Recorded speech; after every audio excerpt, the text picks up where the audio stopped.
If y'all want to make real money, listen here. It's time to stop chasing pennies.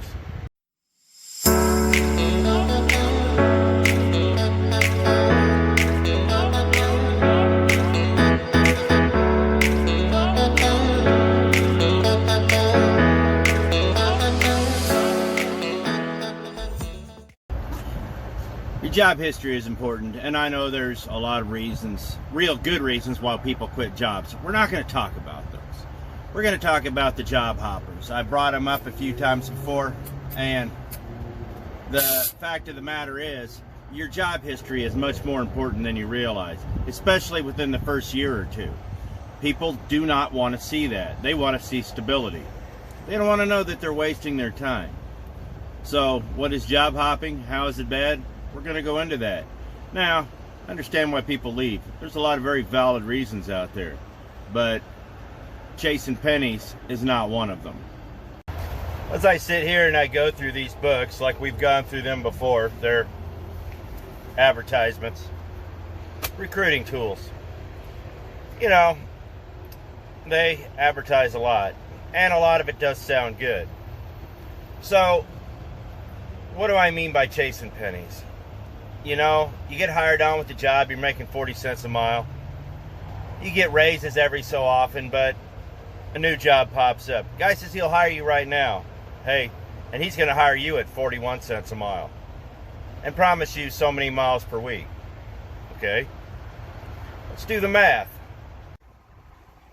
Okay, so I've got my calculator here. Let's do some quick math. You're going to do 2,500 miles a week, which is average. And you're going to divide that by 40 cents.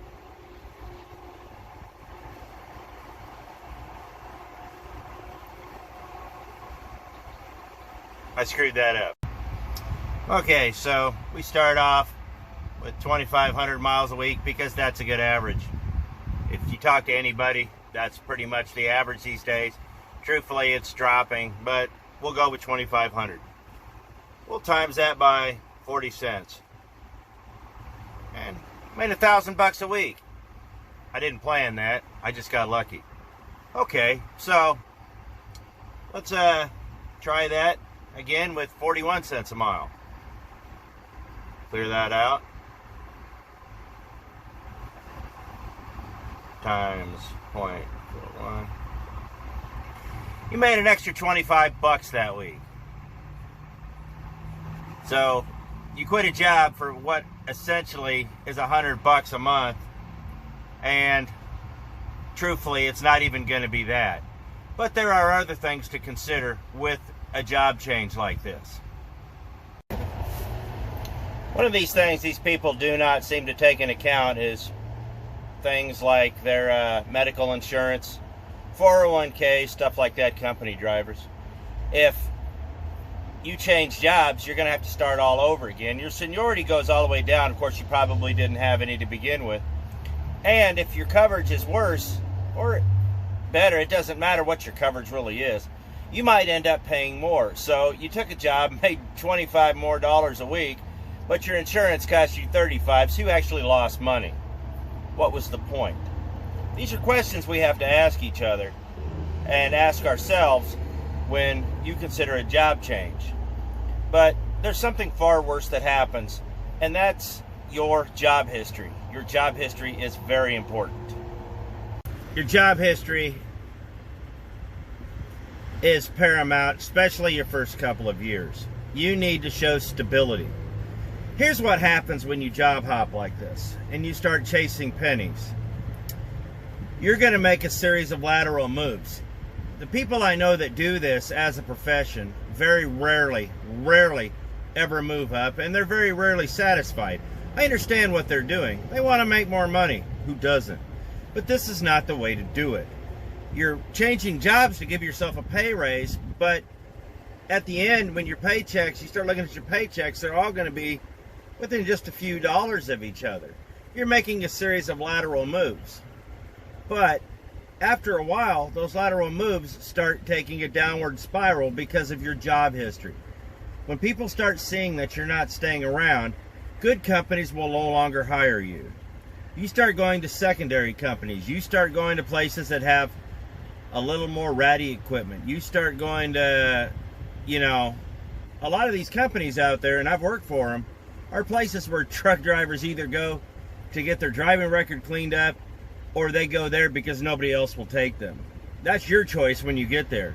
But you're going to soon realize that your pay scale is going to start going down the more pennies you chase. And that's a problem. So you have to stick around for a little while and make educated decisions.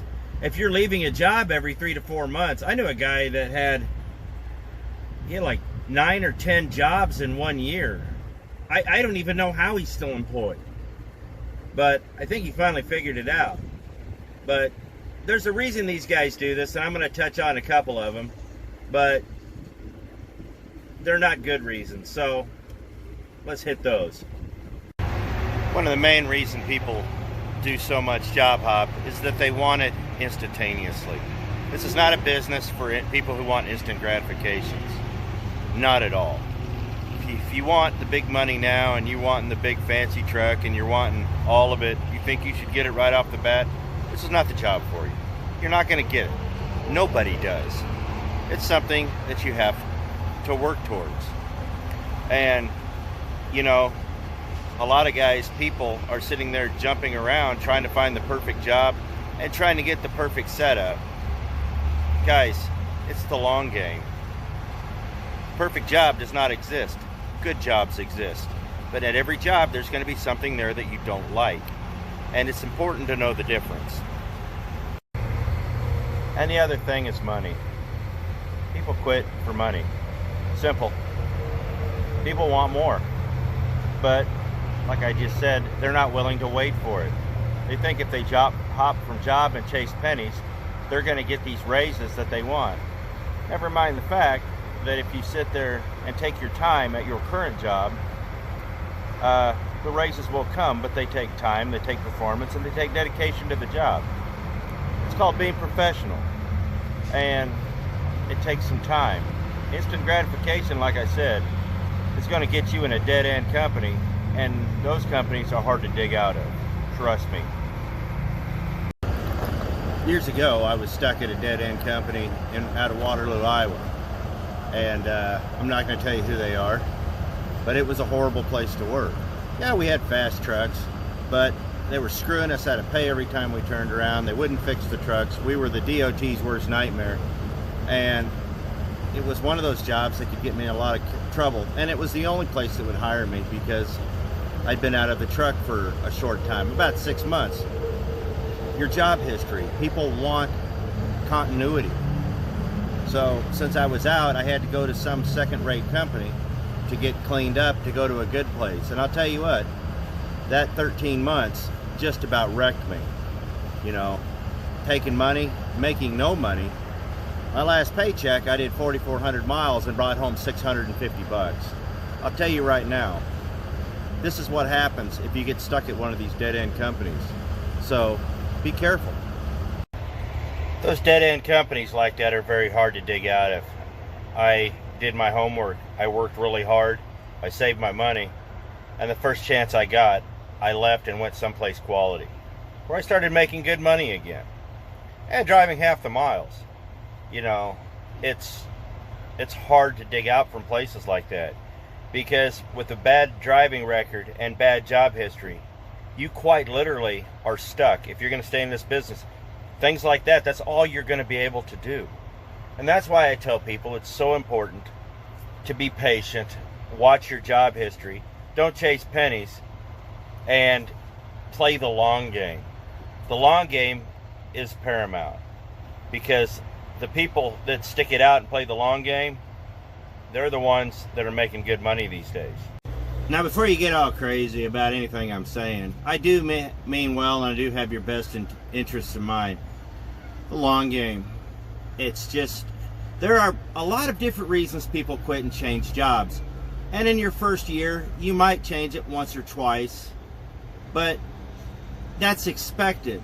But if you have a pattern and your job history looks horrible, it's something else. You know, a lot of people stay in this, and they decide they don't want to do it, so they quit, or they find something local that pays them roughly the same where they can be home every night. There's no shame in that. But if all you're doing out here is trying to chase a raise, it never works.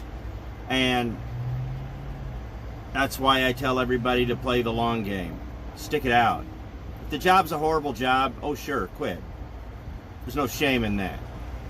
But if the raises are coming, but you're looking for that perfect job, the perfect job does not exist. I said that earlier. I'll say it again. The perfect job does not exist. Good jobs exist. And you have to know the difference. There's a difference. You're going to do things you don't like to do, and you're going to do things you don't want to do in this business. I do a lot of things I don't want to do, but I get to do a lot of things that I want to do, and it all levels out. Play the long game. I didn't start off making 40, 50 cents a mile. I started off making, oh good grief. Well, first job was percentage, and that was 30% of not much. You know, and I worked for 23 to 25 cents a mile. I've worked for less money, truthfully. You know, well, those are other stories, but it's changing jobs rarely fixes the problem. You gotta play the long game. I keep repeating that because I want you to hear it. Stick it out. Jobs aren't going to be ideal right off the bat. It's going to take 3 to 5 years for you to really find what you want to do. Some guys find it earlier, don't get me wrong. But in the grand scheme of things, you're going to stick it out somewhere a year, 18 months, and you might decide that's not for you and you want to go out and do that. That's not a problem. But if you're at a job 2 to 3 weeks, quit it, go to another job, you're there for a month and a half, quit it, and you're there for that job for 2 or 3 months and you quit it, and it's a pattern, you're not going to go anywhere in this business. So you're always going to be stuck at the mercy of whoever will hire you. So just a little food for thought, something that's been on my mind. Stop chasing pennies, guys, because a lot of times you're stepping over dimes to pick up the penny.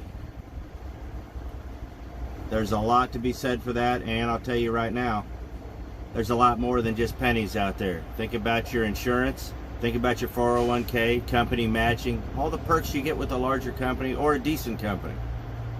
These things matter, and they need to be factored in. They need to be factored in to what you're doing. So just be discerning. I hope your job hunt goes well, and I hope this video helps. Not a whole lot to it, but sometimes there's not. So I appreciate it. Thanks for watching. See you next video.